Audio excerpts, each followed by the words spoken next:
Hello everyone, and welcome to Music to Our Ears, a show where two hosts get the chance to talk about their love of music. Specifically, for this episode, the music behind the wonderful plays of Andrew Lloyd Webber. I'm Sophie. I'm a theater major here at OSU, and I know a lot about Andrew Lloyd Webber. I actually wrote a paper about him, so hopefully this will help me during our analysis today. And I'm Sydney. I'm a first year here at OSU. I'm a psychology major, and I do not know a lot about Andrew Lloyd Webber. Well, that's perfect. So I'll have a lot to talk about, I guess.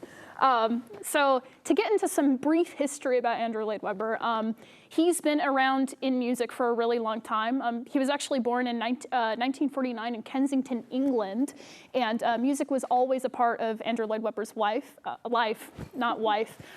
His father was a composer and an organist, and his mother actually played the piano and violin.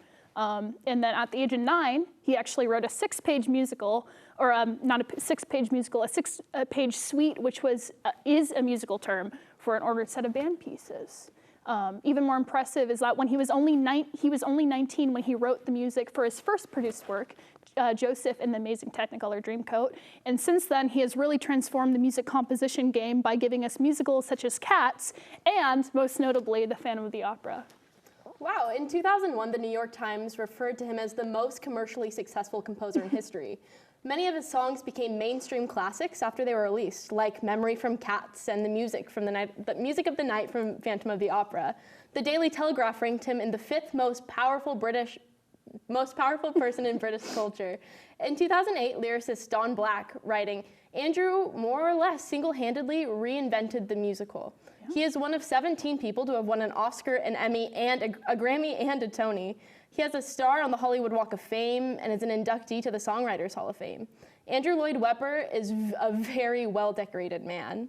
Oh yeah, that's for sure. And did you know that he actually served as a part of British Parliament for 20 years? And in 1992, he was actually knighted by Queen Elizabeth, which is kind of insane. And he's not done yet, actually. As recently as 2021, he reopened Cinderella in British theaters despite COVID restrictions, and he has been just completely determined to make a show happen. Andrew Lloyd Webber didn't become a household name by himself, though. I mean, oftentimes he was teamed up with English lyricist Tim Rice. Rice often wrote the lyrics to Lloyd Webber's pieces, including Jesus Christ Superstar and Joseph and the Amazing Technicolor Dreamcoat. Other than theater, Rice has also worked for the Walt Disney Company. He helped write lyrics for Disney movies like Beauty and the Beast, Aladdin, Lion King. He actually won several awards for 2, including an Academy Award for Best Original Song, a Golden Globe and Grammy Award for the Song of the Year, A Whole New World in 1992. And in 1994, an Academy Award and Golden Globe for Can You Feel the Love Tonight? I actually didn't know that he wrote those. That's Neither did I. interesting. Yeah, I actually know a little bit about Tim Rice also. I know that he's been collaborating with him for a really long time. Tim Rice has actually worked on a lot of productions. Chances are that if you've listened to any amount of theater music, you have listened to Tim Rice's work and his lyrical work. He even did the lyrics for the musical Chess, which was actually a production that we put on last year at OSU, and I was a part of it. So he's amazing. I really love Tim Rice. He's also wrote lyrics for stars like Elvis and Elton John, and also Freddie Mercury. Yeah. If Andrew Lloyd Webber wasn't working with Rice, he probably would be working with Don Black. Don Black is another well-known English lyricist that frequent the musical theater scene. He worked with Webber on Tell Me on a Sunday, Sunset Boulevard, Aspects of Love, and more. Black also wrote lyrics for plays like Billy, Featherboy, and Dracula the Musical. Don Black is probably the most famous for his works with the James Bond franchise. Oh. Over the course of his career, he worked with 4 James Bond films and has gained several Oscar nominations for his work on films like The Italian Job, The Pink Panther Strikes Again, and True Grit. Yeah, well, Tim Rice and Don Black are just some of the few industry names that Andrew Lloyd Webber has worked with.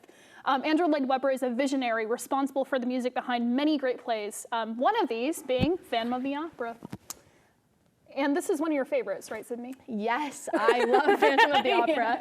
Based on a 1910 novel, The Phantom of the Opera tells the tale of a disfigured musical genius who haunts the Paris Opera House. That's so cool. He was memorized by the talents and the beauty of a young soprano named Christine.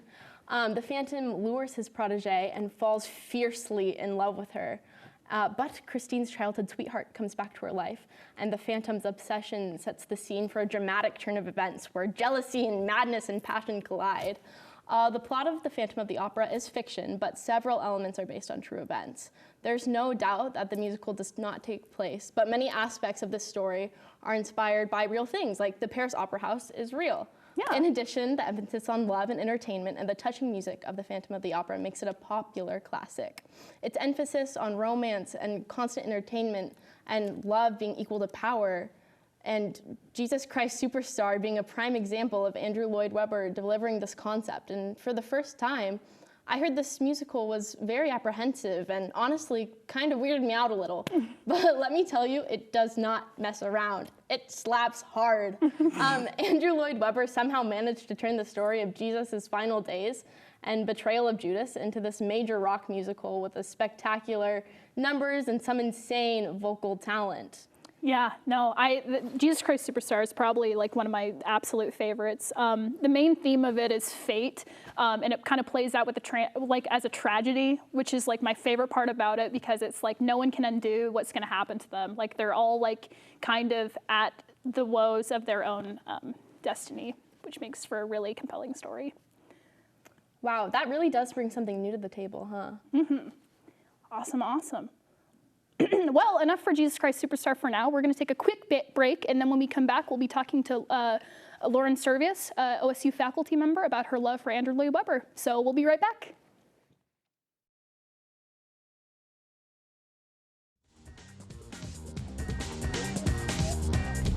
All right, we go live in 5,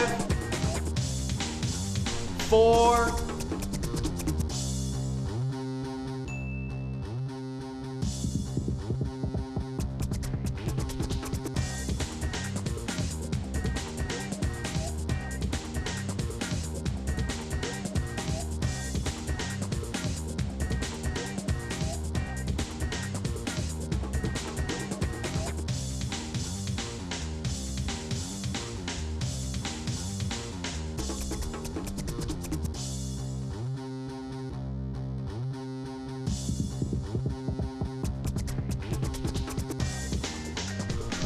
Ready, camera 2. And wipe it. Welcome to KBVR TV. Come join our team.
One thing I really love about my job is I get to work with a lot of different people and have a lot of fun with them. Oh man, the bullpen, it's honestly my second home. It's always like something's going on here, it's always music playing, but at the same time it's like that one big family feel here. So yeah, that's what the bullpen means to me. It's a place where we like to foster a lot of our community, where you get to know people really well, a place to hang out. What I like about OMED in general is it's just like the community aspect. It's just such a fun place to work. I always like to say it's the best job on campus. It's like the one place like where like you could be like radio, work for a magazine publication, you can do everything and like it's kind of accepted and normalized. So yeah. It's just so much fun. I can't stress that enough. why not work here? It's a really cool place to be.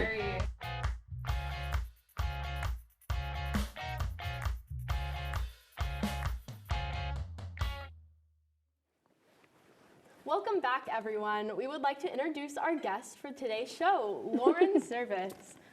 Thank you so much for coming on the show today. Oh, thanks for having me. It's my pleasure.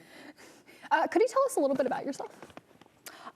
So I currently work at the OSU Foundation. But before that, I spent 9 years teaching for OSU's music department. I taught piano and accompanying courses, but I also served as the music director for OSU Opera.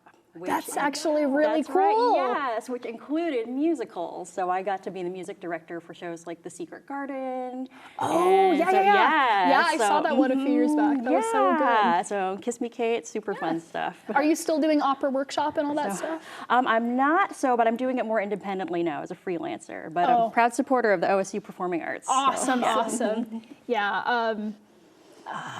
Well, you said that you got you do piano. When did you get into piano?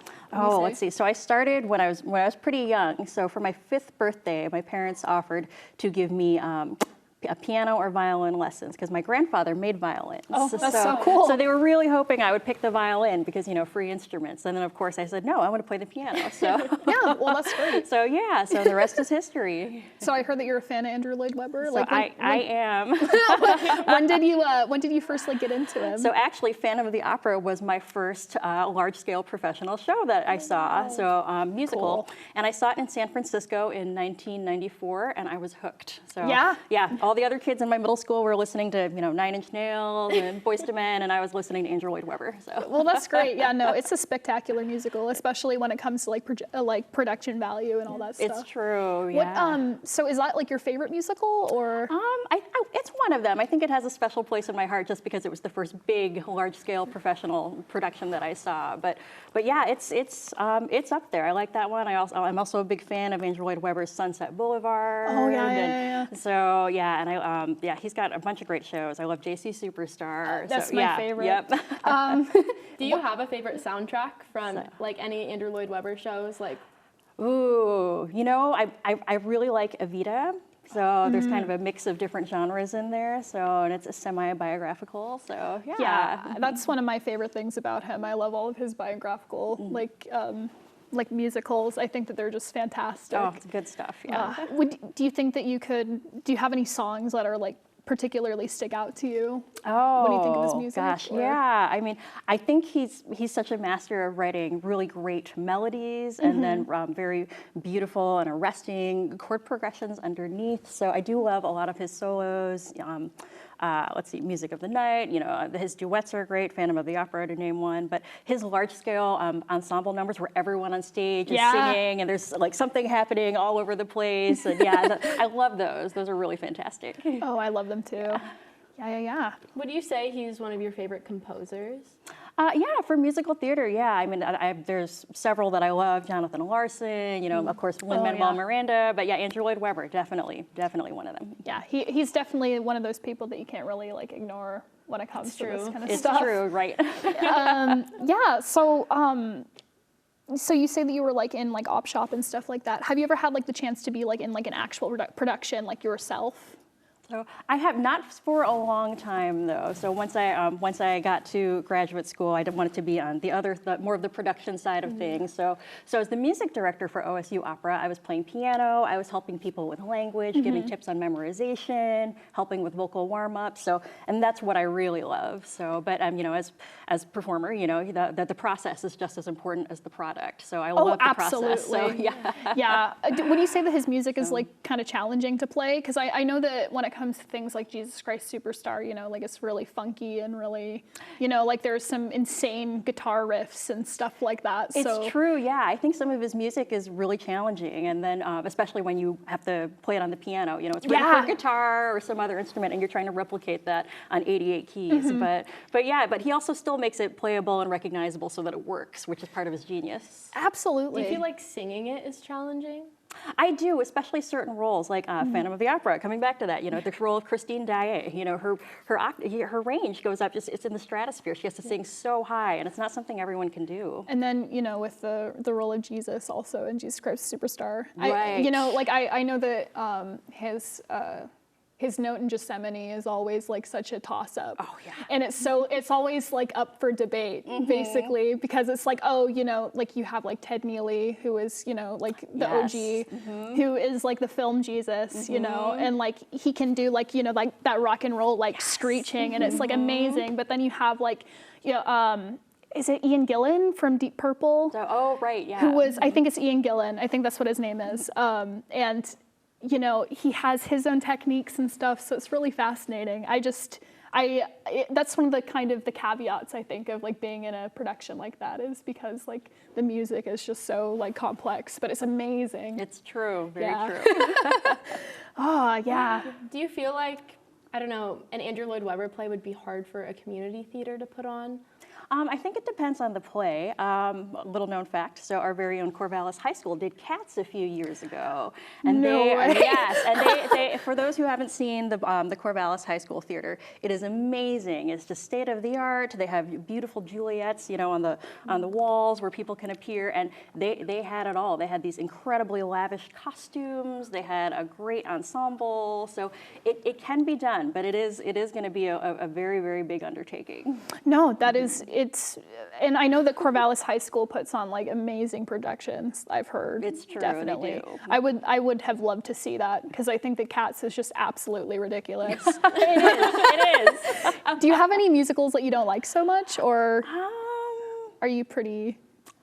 I don't know. That's a hard one, actually. I wasn't prepared for that. Oh, sorry. No, you're good. No, this is good. You're making me think. So I think there are some musicals that I think, I would rather see this than that. But there are, I don't know that I've run into a musical that I've said, I absolutely hate that. I never want to see it again. I am a dumber person for having seen it. So I don't think I've encountered that. Yeah, I think that I kind of have that feeling with Love Never Dies. I don't know if either of you have listened to that one. I've kind of stayed away from it because I like Phantom, so I don't want to besmirch that, in case it's not as good. Can you explain what that is? Oh, absolutely. So for those of you that don't know what Love Never Dies is, it's basically the sequel to Phantom of the Opera, but it's set in New York, I believe, at Coney Island in New York. And basically, Raoul, who's the love interest of Christine, he's now like just a super abusive, terrible husband, and then Christine feels trapped, and she has this child that she's taking care of, and then basically the Phantom shows up because now he works on Coney Island with Meg. Remember Meg from Phantom of the Opera? Yes. They work together. I've only seen it once, so this is probably a really bad example. You only needed to see it once. I only had to see it once. But basically the Phantom shows up, and oh wow, surprise, it's his son. It's Christine's kid. It's his son. And then it's just terrible. Yeah. It's just one of those things where it's like, and like the thing is though, is that with Andrew Lloyd Webber too, I don't know. It's just such a shame. Yeah, it's like Phantom 2, Electric Boogaloo, Oh yeah, absolutely. But yeah, awesome. Well, is there an Andrew Lloyd Webber play that, like any one of them, what would you be in if you could choose out of all of the works he's done? What would I be in? Oh no. And who would you be? Oh, this is. Well, there are many question. answers, because it could be what would my dream role be, and then also, but then the other question is, what am I capable of as a singer? So, I mean, I think everyone, there's a secret part of them who wants to be Christine Daae in the Phantom, because Phantom of the Opera, because she's got these soaring notes, she's got the gorgeous costumes, she's got the sexy storyline, where you get to see the glamorous front side of show business and performing, but then the backside with the seedy underbelly with this backstabbing and jealousy, and then meanwhile there's this obsession, and there are men fighting over her, and she's incredibly gifted, and I mean I think there's a piece of all of us who wants to be the star. So, but vocally, I would not be capable of that. So, but again, that'd be like just a fantasy role. So. For sure. Oh, well, thank you so much for talking to us. Yes, I'm happy to be here. Thanks for having me. Yeah, for sure. Yes. Awesome. Well, we'll be right back after this break to talk about more Andrew Lloyd Webber plays, so stick around. I first heard about Oh Man through the radio program. My roommate was a DJ, and I hopped on his show a couple times, and that was infatuating, and I immediately fell in love with being able to play whatever I wanted, whenever I wanted, and coming in late at night and sharing my music with whoever was awake at that time was just so exciting and so liberating. Just the ability to explore and learn so many things from so many different mediums is really what benefited me and my experience here in media. Coming out of here, I definitely think I'm going to be looking at the world in a more professional lens. I definitely think that, working as part of a team and making things for other people is something that I've definitely taken out of being here and being on the creative video team especially. My name is Ziad Al-Kaulak. I'm a creative video consultant, a senior studio engineer, and a professional conspirator here at Orange Media Network.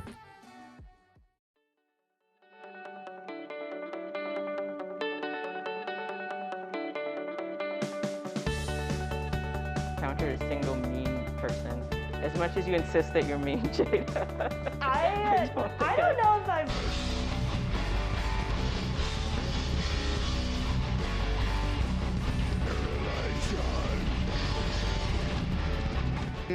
For Black History Month here at Oregon State. Keeping the ball for there's not a baseball. Yeah. Oh, it's all eliminated. Oh, right in the gut. That was Just press your topping down a little bit, make sure they fit, firmly on top of the sushi, and they won't come out. punch right in the bat too, punching Joker in the face and saving God. I am right.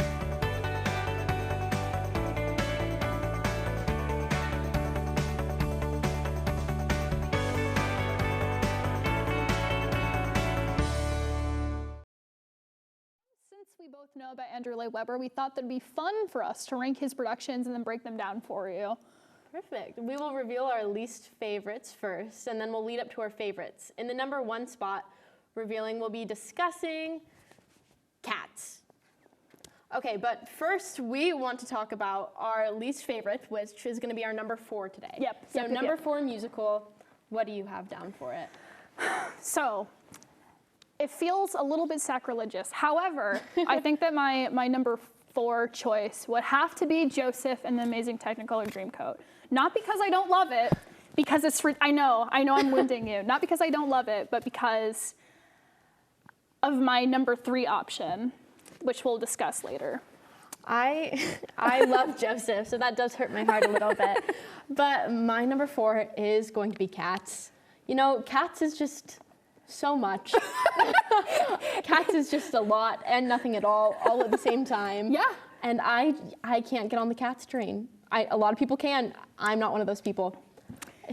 Well, I just can't. Transitioning into my number 3, my number 3 is Cats, because I think that even though it's not a perfect musical, and by the way, that's what we're going to talk about. We're going to talk more about this in depth. Even though it's not a perfect musical, it's still funny and it still makes me laugh. So that's why it's my number 3. What about you? My number 3, which I think will hurt your heart, I'm returning a favor. My number 3 is Jesus Christ Superstar. And it's great. It is. The music is wonderful. Everything's great. I love a lot of it. But I just had an experience in middle school with Jesus Christ Superstar. I went to a theater intensive, which sounds just as lame as you think it does. I went to a theater intensive, and every day we were told that we had to clean up our cabin, and we got to decorate based on different musicals. And so for the boys, it was Jesus Christ Superstar that day, and they made a Jesus diorama and laid him out. They laid him out in the middle of the cabin, and I was like, I can't do this musical anymore. I saw that, and it's done. I can't do it anymore. Well, what a theme for a cabin, right? That's really bizarre. Balloon head Jesus with little sweatshirts and on. That's just cursed. It really was. Well, I'm sorry that had to be your experience. I love that musical. Anyways. But I think that my number 2, Yeah, I did talk about my number 3. I think that my number 2 would have to be Phantom, because I think it's maybe a little bit overrated, just by a touch, because it's one of those musicals that's been around for a while now, and like it's a great musical. Like I like it. I think that there's some good bits. I used to sing "Wishing You Were Somehow Here Again." Is that the name of it?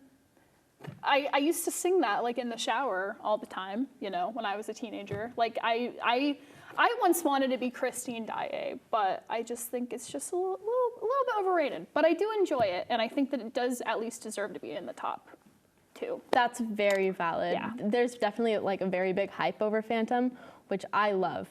I love Phantom, so I agree with the hype. But I can see where you're coming from. My number 2 is Joseph and the Amazing Technicolor Dreamcoat. And you know what? That's fair. I accept that. It's so fun. It's really really fun. I do like Joseph a lot. My favorite is just like seeing all the different versions of that Dreamcoat. It's really cool. It's so cool. It's really fun. It's a coat of many colors, just off the biblical story. Yeah. But you get to see it and how your theater puts it together, and it's so awesome. I was in it, so it was so fun seeing our costume department like put together this coat. It was so amazing. Yeah, I totally get you. Yeah, and then my number 1, I think that I made it obvious, is Jesus Christ Superstar. It is my favorite of all time. And mine is Phantom of the Opera. Oh. Now that we talked about our rankings, I think that it's time for us to talk about the thing that you've probably been dreading, which is Cats.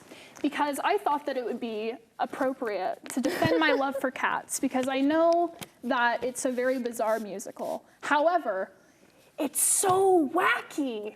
And that's why I love it so much. It definitely is very wacky. I just want to, so I do have a few points prepared for it. Okay. For number 1, it's wackiness. It's just so bizarre. It's literally the most, it's so strange. The musical, it makes no sense, but I like it. I like that it doesn't make sense. You know, I commend that. And I really do. It's just, there's no plot. I know. There's not one. And you know, I try so hard to find one. I watched it in theaters. I watched the movie, which both are 2 experiences I don't recommend having. But Sydney, that's another one of my points though, is that you can't, and that's the thing. I want to really stress that you can't really judge Cats on the movie, because they did the movie so dirty. They did do the movie movie dirty. They made it too realistic. Tom Hooper made it too realistic. And also, apparently, allegedly, Andrew Lloyd Webber had to get an ESA dog to help him recover from the stress of Cats, the movie. So, I don't blame him, because that was definitely needed, which is fair. Cats is a thing that is going to go down in theater history. Cats the movie is a thing that will go down in theater history, and I don't think in a good way. It is true. It's terrible, and the CGI is so horrific. And also, to transition into my next point, they did the Rum Tum Tugger so dirty with Jason Derulo. I can't do it. That's one of the reasons why I love Cats so much, is because of the Rum Tum Tugger. The Rum Tum Tugger is such a character. He's so it's just like the most, it's weirdly sexy, which is odd. Yeah. And there's lots of dancing, and I don't know. I just love that little guy. I think he's just so much fun. I will give you that. It is a dancer show. Bop. It is a dancer show, and the music is great. There's a lot of really iconic songs that come, memories. There's iconic stuff that comes out of Cats, but it has no plot, and it's really hard for me. I wish they would have advertised it as like a bunch of different scenes. Yeah. Or like as a cabaret, you know, something in that realm, so I'm not going in expecting to watch this full, like, beautifully laid out musical. Yeah, I guess we can agree to disagree, but if you haven't had the chance, the VHS version of Cats is a great example. If you ever want to cleanse your palate, I don't know if you've seen it before, but just I'll take that into consideration. Cool. And with that, that's all the time we have today, folks. So thank you for tuning in, and we really hope you enjoyed us talking about the man, the myth, the legend, Andrew Lloyd Webber. And if you like today's episode and you want to see more content from KBVR, check out KBVR TV on YouTube. And also you can follow us on our social media at KBVR TV. Again, thank you so much for watching, and we'll see you again real soon.